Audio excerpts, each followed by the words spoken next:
सिर्फ टोपी खा रही हूँ। जी प्रणाम। तो WD में क्या है, सिर्फ अगर पीपल बाइंग इलेक्ट्रिक स्कूटर्स ना, उनके लिए डिडक्शन दी गई थी कि if a person buys electric scooter, तो उस बंदे को उस परचेज पर 100% का डिडक्शन मिलेगा। अब वो डिडक्शन नहीं रहा, तो now people are no more interested in buying electric scooters. पहले इलेक्ट्रिक स्कूटर्स बाय करने का एक मेन एडवांटेज ये था कि आपको डिडक्शन मिल जाता है, अब नहीं है। तो बस इतना कि कोई भी, हाँ जी, प्रमोट करने के लिए चलाया प्रमोट करने के लिए चला था, आप सब हटा दिया है इन्होंने। तो an individual who has taken a loan for purchase of electric vehicle from any financial institution, interest payable on such loan would qualify. जो भी इंटरेस्ट पे किया है ना उस इलेक्ट्रिक व्हीकल को लेने के लिए, जो लोन लिया था उसका, वो इंटरेस्ट का 100% रिडक्शन मिल जाता था, अब नहीं है। फुली इलेक्ट्रिक पर, हाँ, हाइब्रिड भी नहीं, फुली इलेक्ट्रिक पे। तो कंडीशन टू बी सैटिस्फाइड, उन्होंने क्या बोला, लोन उसी पर्पस के लिए लिया होना चाहिए। लोन ये बीच में 19 से लेकर 23, इसलिए मैं कह रही हूँ खत्म हो गया, ठीक है। फिर जो सैंक्शन है लोन किसी फाइनेंशियल इंस्टीट्यूशन, कोई बैंक से है, assessee should be an individual, सबको नहीं मिलता। पीरियड ऑफ बेनिफिट कब तक मिलेगा, जब तक आपका लोन कंटिन्यू चल रहा है, till the repayment of loan. Quantum यानी कि जितना भी आपका इंटरेस्ट है बढ़िया रखो, पर आपको मैक्सिमम डिडक्शन आपको सिर्फ 1,50,000 की मिलेगी। Next you have no deduction under any other provision. अगर आपको यहाँ पर डिडक्शन मिल गया तो और कहीं नहीं मिलेगी, पर अब ये ऑब्सोलीट टाइप हो ही गया है। पर अगर आपको कोई भी पेमेंट है, ये क्यों मैंने पढ़ाया, इवन इफ अब लोन नहीं मिलेगा, और अगर कोई लोन चल रहा होगा तो उसकी डिडक्शन तो होगी ना, इसलिए, ठीक है। Next you have ATG are deductions. अब तुमको वो याद है, हमने पढ़े थे अलग अलग टाइप्स की, आप अलग अलग जगहों पर डोनेशंस, वहाँ पढ़ा था, साइंटिफिक में पढ़ा था, चलो नहीं, अब वो अलग था थोड़ा सा, ये हमने ना वहाँ नहीं कहीं पे तो पढ़ा था, चल जानते। तो ATG में डिडक्शंस आते हैं डोनेशंस वाले। अगर एक ऑर्गेनाइजेशन या कोई असेसी या कोई इंडिविजुअल या कोई HUF, एनीबडी हु कंट्रीब्यूट्स और मेक्स एनी डोनेशन, तो वो बंदे को डिडक्शंस बनती हैं, ठीक है। ATG deductions in respect of donation of certain funds, charitable institutions. Deductions available to all assessees. Point number 1, deductions in kind allowed नहीं है। डिडक्शंस इन काइंड अलाउड नहीं है का क्या मतलब हुआ, अगर आप तो अगर आपने कोई भी अमाउंट ऑफ, जैसे मैं मान लो गरीबों में कंबल का बांट रहा हूँ, उसका डिडक्शन नहीं मिलेगा तुमको, पर अगर तुमने पैसे बांटे ताकि वो कंबल खरीद लें, वो चलेगा। क्यों?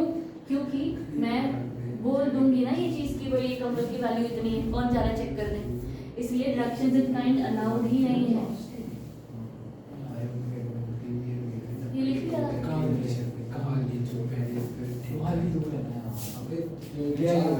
चलो, पहला हमारा यहाँ पर क्या है, डिडक्शंस इन काइंड, अरे deductions in kind not allowed, donations for particular community not allowed. मतलब अब कोई एक सिंधी बंदा सिंधी को ही हेल्प कर रहा है, ऐसा कास्टिज्म नहीं चलेगा। आप डोनेशन करो तो दिल से करो, ऐसा जिसको जरूरत है, ऐसा अलग अलग यूनिटीज में। फिर वो तो आप ऐसा मान लेंगे ना कि हम अपने ही रिलीजन को बढ़ाने की कोशिश करें, वो अलग चीज़ हो गई। उसके बारे में ना प्रूफ ऑफ डोनेशन चाहिए, वो अटैच करना पड़ेगा अगर आपको डिडक्शन क्लेम करना है तो। और साथ ही साथ नहीं, वो मतलब देख, ऐसे छोटी मोटी चीज दे रहे हो, 400-500 रुपए दे रहे हो, वो अलग चीज है। ये डोनेशंस है, वो भीख की बात नहीं कर रहे हैं।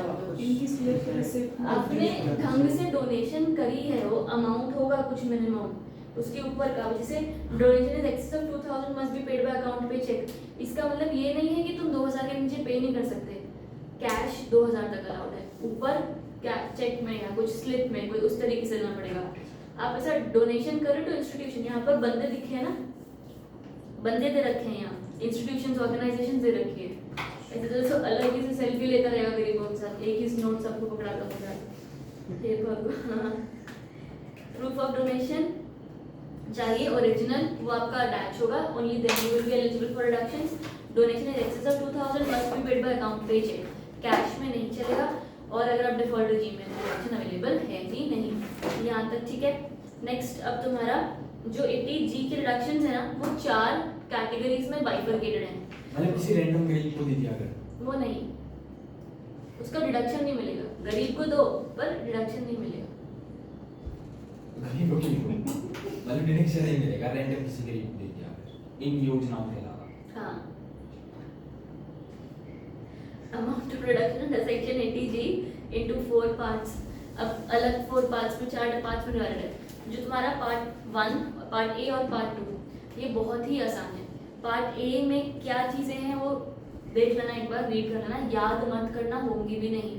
तो पार्ट ए में लेकिन अगर आप कुछ भी अमाउंट ऑफ पैसा देते हैं, मैंने 2000 के ऊपर दिया है तो चेक देना चाहिए। तो if I have paid any of these organisations any amount of 15,000 मान लो, 16,000, 20,000, 10,000, 2,000 कुछ भी पैसा दिया है, वो 100% अमाउंट अलाउड होगी, ठीक है। वो 100% पैसा एज अ डिडक्शन आप क्लेम कर सकते हो। यहाँ तक बात समझ में आ गई। पार्ट बी क्या कहता है? पार्ट बी कहता है, और पार्ट बी में सिर्फ एक ही है, तो the trick is learn B, C and D, and जो बच गया वो ए में होगा, ठीक है। तो पार्ट बी में सिर्फ एक ही है विच इज ड्रॉट्स, ठीक है, सूखा पड़ेगा। यहाँ पर पार्ट बी में कुछ और नहीं है, इस सेक्शन में ही सूखा पड़ा हुआ है, एक ही है, ठीक है। तो prime minister drought relief fund, drought relief fund में अगर हमने पैसा डाला है, जितना भी पैसा डाला है उसका 50% ही आपको रिडक्शन मिलेगा। पार्ट बी में जितना भी पैसा डाला है उसका 50% रिडक्शन मिलेगा। 10,000 डाला है तो 5,000, 20,000 तो 10,000, 6,000 तो 3,000। Getting the point? तो तुम्हारा 4 टाइप्स के रिडक्शन है। Part A, part B very easy. Part A जितना पैसा दिया सारा claim as reduction. Part B जितना पैसा दिया उसका आधा claim as reduction. Part C and D are now a bit different, ठीक है। हर जगह पर 100% विदाउट लिमिट या 50% विदाउट लिमिट लिखा था, यहाँ पर अब 100% विद मैक्सिमम लिमिट लिखा है, 50% विद मैक्सिमम लिमिट लिखा है, राइट। तो यहाँ अगर आपने पैसे दिए तो आपको मिलेगा, जितना भी पैसा दिया है उसका 100% मिलेगा, पर एक लिमिट दे रखी है कि इसके ऊपर नहीं कर सकते हम, सॉरी, ठीक है। तो एक लिमिट दे रखी है। और डी पार्ट में भी यही है। डी पार्ट में जो भी आपका है 50% विद लिमिट, ठीक है। तो पहले तो लिमिट पढ़ लेते हैं क्या है। इन्होंने लिमिट क्या दे रखी है? The eligible donations referred to in C and D should be aggregated and the sum total should be limited to 10% of the adjusted gross total income. This would be the maximum permissible education. आपको limit कैसे निकालनी है? जो भी आपने donations किया है C और D में, उन दोनों का टोटल करो, उस हिसाब से एडजस्टेड ग्रॉस टोटल इनकम निकालो, ठीक है। उस हिसाब से आपके रिडक्शंस आएंगे। The sum total should be limited to 10% of the adjusted gross total income, ठीक है। सी और डी को ऐड कर। हाँ, जो आपकी वो है ना डिडक्शन या जो है वो डिडक्शन का लिमिट सिर्फ सी और डी पर एप्लीकेबल है, इसलिए सिर्फ सी और डी को हम देख रहे हैं, ठीक है। लिमिट निकालने के लिए ऐड करने की जरूरत नहीं है, लिमिट निकाल लो, फिर दोनों का जो भी टोटल होगा उतना उससे लिमिट के हिसाब से आपको डिडक्शन मिलेगी। कर लेते हैं वाला यहाँ तक, ठीक है। 10% of adjusted gross total income, this would be maximum permissible education, ठीक है। एजुकेशन रिडक्शन होगा क्वालिफाइंग लिमिट की लास्ट। डोनेशंस क्वालिफाई फॉर 150%, ठीक है। अब यहाँ पर आ जाओ, एक बार पहले देख लो कि एडजस्टेड ग्रॉस टोटल इनकम जो आपको निकालनी है वो निकालनी कैसे। ऊपर तुम्हारा steps for computing qualifying limit, ठीक है। तो पहला स्टेप 1 तुम्हें क्या करना है? पहले तो तुम्हारी ग्रॉस टोटल इनकम निकालनी है। हमें 10% of adjusted gross total income निकालना है, तो उसके लिए पहला स्टेप ग्रॉस टोटल इनकम निकालो। ये सारे मतलब लिमिट है, ये हमें याद करनी पड़ेगी। कौन सी लिमिट? मतलब जो ये जिसमें सॉरी फंड के नाम है कि इसमें डाला, बी और सी और डी देखना पड़ेगा, तो बी याद हो जाएगा, एक ही है। ए वो जो और कहीं नहीं है, जिसके पीछे सारे फंड लिखे हुए हैं ना और डॉक्यूमेंट वाले, वो सारे ए में आते हैं। ये बीकॉम में भी याद किया था मैंने कि जो जिसके पीछे फंड और गवर्नमेंट का कोई भी नाम है तो वो उधर ही है। 50% भी तो गवर्नमेंट का नाम, उसमें तो सिर्फ एक का ही है ना। एक ही वही तो ये, हाँ सूखा पड़ा हुआ है वहाँ पर, एक ही है, ठीक। उसी हिसाब से थोड़ा बहुत ट्रिक करना ही पड़ेगा, बाकी तुम्हें भूल देंगे। सीरियस नहीं है चलो ठीक है। स्टेप 1 तुम्हारा क्या है? ग्रॉस टोटल इनकम के हिसाब से तो पहला ग्रॉस टोटल इनकम निकालो। पर gross total income as reduced by the following donations under chapter 6A except 80G। तो जीटीआई में से हम लोग जो भी आप ग्रॉस टोटल इनकम निकालते हो उसमें से डिडक्शंस करते हो ना, ये वाले डिडक्शंस जो आप पढ़ रहे हैं, तो सारी डिडक्शंस माइनस करनी है एक्सेप्ट यही खुद के सेक्शन की डिडक्शन, वो तो हमने निकालनी है ना। तो 80G के अलावा की सारी डिडक्शंस माइनस होंगी। उसके अलावा जो तुम्हारी वो 3 इनकम्स होती हैं जिसका अलग ही होता है। कैजुअल इनकम वो short term capital gain, long term capital gain.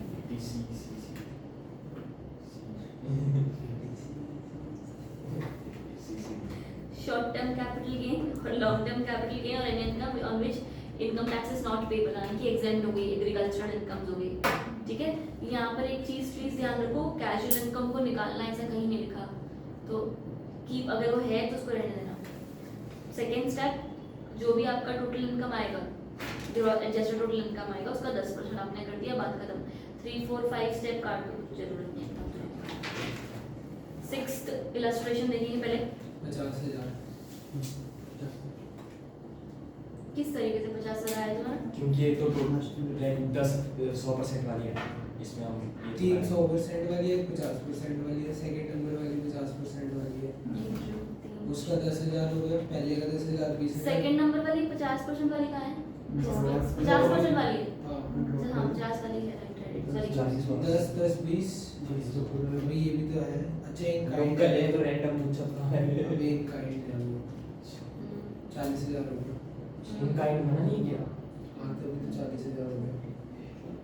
उनका क्या अपनी अबे अभी दोबारा बोला ना। नहीं मैं तो लोग कर बोल की बात कर रहा हूं।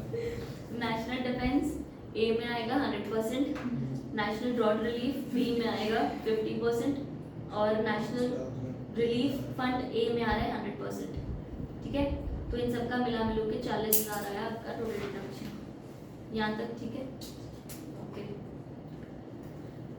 मुझे बताओ कि आपका फिर ग्रॉस टोटल इनकम कितना है, मतलब फाइनली जीटीआई कितना है रिडक्शन क्लेम कितना करोगे? 2 लाख माइनस पहले 20 होगा, जो आएगा उसका 10%, 180। नहीं वो तो बचे 1,60,000 सी और डी निकालने के लिए एडजस्टेड ग्रॉस टोटल इनकम। हाँ जी, 1,60,000 हुआ ना। 160 क्यों? 40 हटा के 10 भी 20 भी तो उठेगा लॉन्ग टर्म कैपिटल के कि नहीं? ठीक हो गया। जीटीआई निकालना है है नहीं क्या सोची से हाँ। 2 लाख में देखा तो है इंक्लूडिंग नॉन जाते हाँ तो उसके लिए हटाना पड़ेगा ना। अलग से ना अरे हमने पढ़ा नहीं था ये चीज़ कि आपकी जो डिडक्शंस नहीं मिलते ग्रॉस जो अच्छा वो किसी ने कैपिटल गेन में हमने पढ़ी थी ना ये चीज़ कि आपको कैपिटल गेन वाले चैप्टर के डिडक्ट में से डिडक्शंस नहीं मिलते, ये वाले डायरेक्ट टैक्स होते हैं, तो इसलिए आपका जो भी टोटल आया ठीक है 2 लाख, 2 लाख में से पहले 20,000 निकल जाएगा, उसके बाद 40 डिडक्शन उसमें 40 डिडक्शंस आ जाएंगे। ठीक है, आया दर्शन समझ में? उसमें ये निकाला क्यों आपने? चेक करते ऐसे चर्चा, चाय का है। सिर्फ चर्चा। कितना आया फिर? एक 40 सातवां काट दो क्यों काट दो? ना काट दो, सच में क्यों? बहुत लंबा चौड़ा है तो यही तो क्वेश्चन है। इतना लंबा चौड़ा नहीं आएगा यार। यहाँ का करके बैठ के वगैरह काट दो। मैंने क्या मैं तो नहीं यहाँ करता। पर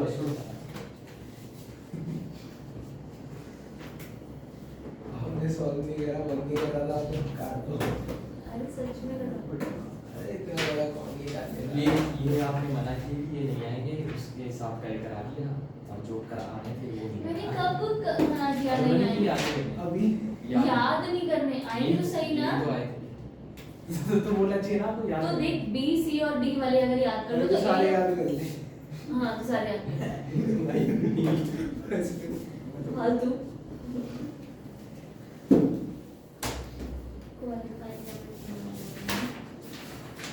आज भी चैप्टर आपने कहा था 2 घंटे में करा दूंगी। बढ़िया। नेक्स्ट आ जाओ। चल चल मैंने उठा। अभी देखना सेक्शन 80 डबल भाई जी। घंटे में अपनी कुछ ऐसे करियो, देखियो बच्चे कितने मिनट की रिकॉर्ड ऐसे कर ले, ऐसे पीछे वो कर ले। वहाँ से बच जाएगा, इस पे और फोन मिलेगा। It is okay. 80 डबल जी में क्या लिखा हुआ है अभी? इन respect of house rent paid यानी कि आप जो भी किराया पे करा जो आप हाँ एचआरए टाइप का है ना, तो अब हम यहाँ पर ये कह रहे हैं टाइप का हाँ एचआरए टाइप का ही हो गया हाउस रेंट। अब टाइप का लेकिन क्या वो तो वही नहीं हुआ। मेरी बात समझ, यहाँ पर मैं क्या बोलने की कोशिश कर रही हूँ, जो लोगों को एचआरए मिलता है ना उनको एक रेंट का बेनिफिट मिल रहा है, ठीक है, रेंट पे करने की वजह से उनको अलाउंसेस मिल रहे हैं। तो उन लोग जिनको एचआरए मिलता है उनको ये नहीं मिलेगा। ठीक है। अगर कोई इंसान खुद सैलरीड बंदा है, खुद रेंट दे रहा है, तो बंदे को रिडक्शन क्लेम करने मिलेगा। अगर एचआरए मिल रहा है नहीं मिलेगा। तो बस ये उनके लिए है जिनको एचआरए नहीं मिलता। ठीक है, तो कोई भी इंडिविजुअल इररिस्पेक्टिव ऑफ सिटीजनशिप या रेजिडेंशियल स्टेटस, वो बंदा जो भी है कंडीशंस टू बी सेटिस्फाइड, उसको एचआरए नहीं मिलना होना चाहिए। No house at the place of employment, मतलब वो जबरदस्ती का एक जगह पर भाड़े पे रह रहा है, या तो भाड़ा क्लेम कर रहा है और उसको एक्चुअली वो भाड़े पे रह नहीं रहा है, या तो उसका खुद का घर है वहीं पर, तो वहां जाके रह लीजिए खुद का घर है। तो नहीं, वो बोला कि अगर आपका खुद का कोई घर है, या तो खुद का, या तो स्पाउस का, या तो चाइल्ड का, या तो आपका कोई एचयूएफ है और आप वहां नहीं रह रहे हो, जबरदस्ती डिडक्शंस क्लेम करो, हम आपको नहीं देंगे। ठीक है, no house at the place of employment. Third, no claim for benefit of self occupied property. अगर आपको ये वाला क्लेम कर रहे हो तो आपको वो जो ऑप्ट आउट रिजीम में इंटरेस्ट पेड वाला वो 2000 1000 का आपको बेनिफिट मिलता था, वो सब भी नहीं मिलेगा। और lastly, proof of payment of rent, आप रेंट सच में पे कर रहे हो उसका प्रूफ चाहिए। Lastly, tax point, rent must paid for residential house property whether furnished और नॉट फर्निश्ड, कोई फर्क नहीं पड़ेगा। और क्वांटम ऑफ रिडक्शन यहाँ पर 50,000 पर महीना, मतलब 60,000 हो गया साल का, तो 5,000। उसके अलावा 25% adjusted gross total income. Adjusted gross total income जो यहाँ पर है वो सिमिलरली वहाँ पर भी थी। जैसे अब वहाँ पर हमने बताया सारे डिडक्शंस एक्सेप्ट 80G, तो यहाँ पर सारे डिडक्शंस एक्सेप्ट 80GG, राइट। और lastly, rent paid minus 10% adjusted, क्या हुआ, rent paid minus 10% adjusted gross total income. ठीक है, वो ये सिमिलर प्रोविजन थी है ना वहाँ वाली। और lastly, calculation of limit auto 10%। हाँ ठीक है। इलस्ट्रेशन नंबर 8 देखेंगे, फटाफट से देखो, निकाल के रख दिया तो मेरी गलती, इतना फटाफट कर देता था। आपकी गलती, आप फटाफट नहीं पढ़ा रहे। मेरी गलती नहीं, मेरी तो अच्छी बात है ना कि मेरे वजह से तुझे इतना जल्दी जल्दी सब कुछ आ गया।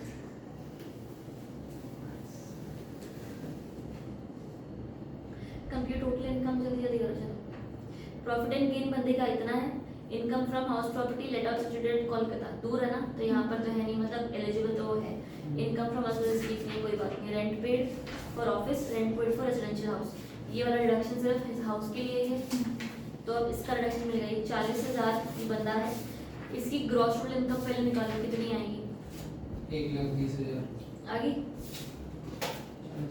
1,20,000। तो मेरा कैलकुलेटर तो ले, मेरा कैलकुलेटर नहीं मिल रहा है, आगे 1,20,000, तो उसका 10%,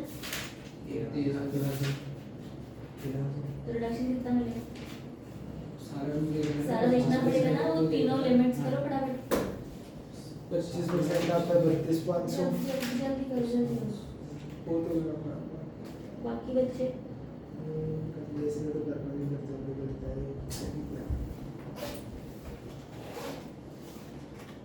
1,20,000 एडजस्टेड ग्रॉस टोटल इनकम कितनी आई तेरी, 27,000 माइनस कर दो 1,30,000 से 1,03,000। 1,03,000 आई ना, हाँ ठीक है। 1,03,000 तुम्हारी एडजस्टेड ग्रॉस टोटल इनकम आ गई।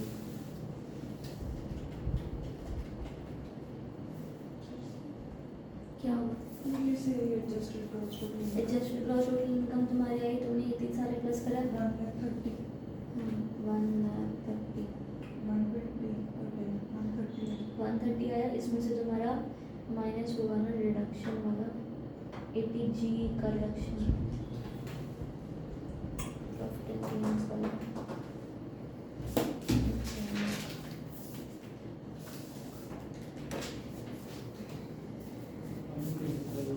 हाँ 27,000 माइनस होंगे इसमें से 80, कौन सा रिडक्शन था ये, सी नहीं जी जी जी ये जो तेरी एडजस्टेड ग्रॉस टोटल इनकम है वो 80GG के अलावा बन जाएगी ना, तो वो हम क्या कहते हैं माइनस करेंगे। तेरा 31 ठीक है, पर आगे वो एक बार वो भी तो करना पड़ेगा ना बाकी का काम।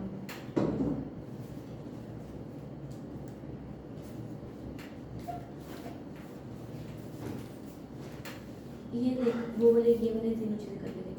ये 60 तो हाँ आ गया। 25% 130 का 25%, 130 का, हाँ कितना हो रहा है? 32,500 बस ठीक है। और 40 और third excess of actual rent pay over 10%, तो रेंट पेड कितना है उस बंदे का असल वाला? 40 तो rent paid 40 minus 10% of adjusted gross income, okay 13,500 तो 13,000 सॉरी 27,000। 27,000 इसमें से whichever is lower, 27 बस ये तुम्हारा आ गया। तो तुम्हारी फाइनल ग्रॉस टोटल इनकम कितनी आई? 130 में से ये वाला भी डिडक्शन माइनस कर देगी। Very good. अब नेक्स्ट तुम्हारा 80GGA donations for scientific research और रूरल डेवलपमेंट। अब ये भी उन्हीं को ही मिल रहा है जो कंपनी नहीं होगी, क्योंकि कंपनी वालों को तो उसमें मिल रहा था 35 AD वाले सेक्शंस के अंदर। इसलिए anyone not having income under head PGBP वो बंदे को मिलेगा क्वालिफाइंग सम पेड टू। अब ये लोग देखो वहाँ पर जैसे आप लेबोरेटरी कंट्रीब्यूशंस कर रहे थे ना, ये सेम चीज़ें यहाँ पर लिखी हुई है। उनको आप पैसे दे रहे हो, आपको 100% का डिडक्शन मिल जाएगा।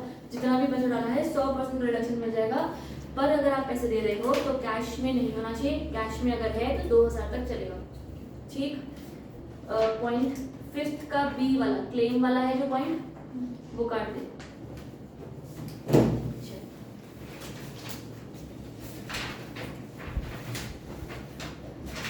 हो गया? हाँ, ठीक है। वो वाला रखना, हम बाद में वो करवा देते हैं। उसके बाद नेक्स्ट वो वाला हो गया पिछला। चलो क्या बात। 80GGB और GGC। अब यहाँ पर आप सॉरी पॉलिटिकल पार्टीज को कंट्रीब्यूशन कर रहे हो, तो GGB भी पॉलिटिकल पार्टी है, GGC भी पॉलिटिकल पार्टी है, बस बंदे अलग अलग हैं। तो इस लोगों ने इकट्ठा कर दिया। जब कोई इंडियन कंपनी कंट्रीब्यूशन करती है तो GGB, जब इंडियन कंपनी के अलावा कोई और एसएससी कंट्रीब्यूशन करता है तो GGC, पर एक लोकल अथॉरिटी और एक आर्टिफिशियल जुडिशियल पर्सन कंट्रीब्यूशन कर ही नहीं सकते हैं। ठीक है। इसमें आप जितना भी कंट्रीब्यूशन करोगे सारा का सारा अलाउड एज डिडक्शन होता है, पर एक भी रुपया कैश में नहीं होना चाहिए। कौन कौन नहीं कर सकते हैं?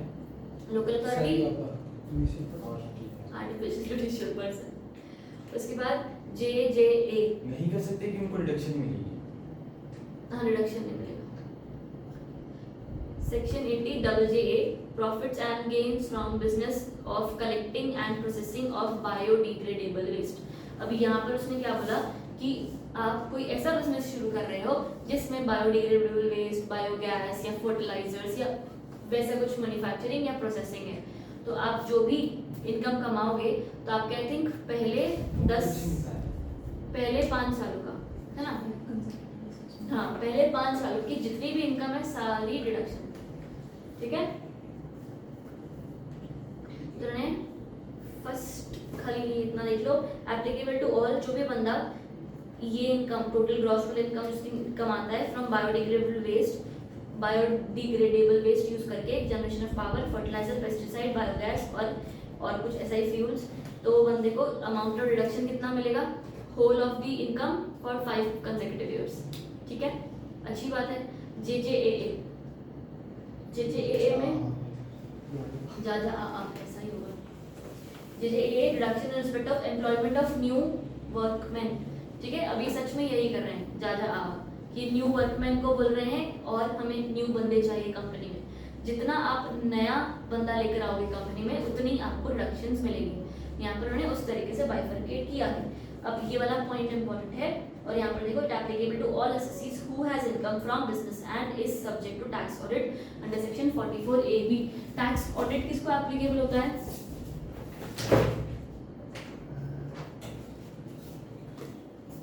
याद करो जल्दी।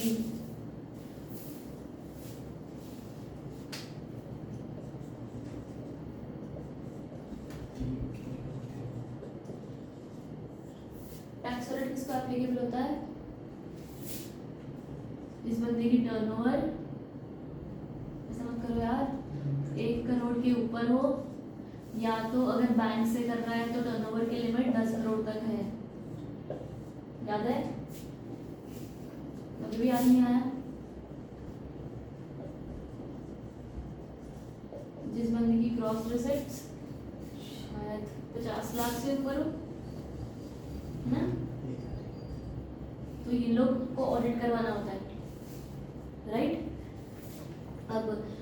बंदा 44 ए बी के हिसाब से ऑडिट करवा रहा है, उसी बंदे के लिए सेक्शन है। उसको बोला क्या कि तेरा हम 31 मार्च ऑफ दिस जो भी year to 31 March of next year check करेंगे। अगर तूने कोई भी न्यू वर्कर्स, न्यू बंदे अपने ऑफिस में रखे हैं, न्यू बंदे अपने पास एम्प्लॉयमेंट में रखे हैं, तो आपको उस न्यू वाले लोगों का एडिशनल जो आपका एम्प्लॉयमेंट कॉस्ट आ रहा है उसका आपको रिडक्शन मिलेगा। बात समझ आई? मैंने अगर इस साल 50 बंदे रखे हैं, उसमें से 5 जॉब छोड़ गए, तो मैंने 5 और न्यू रख लिए,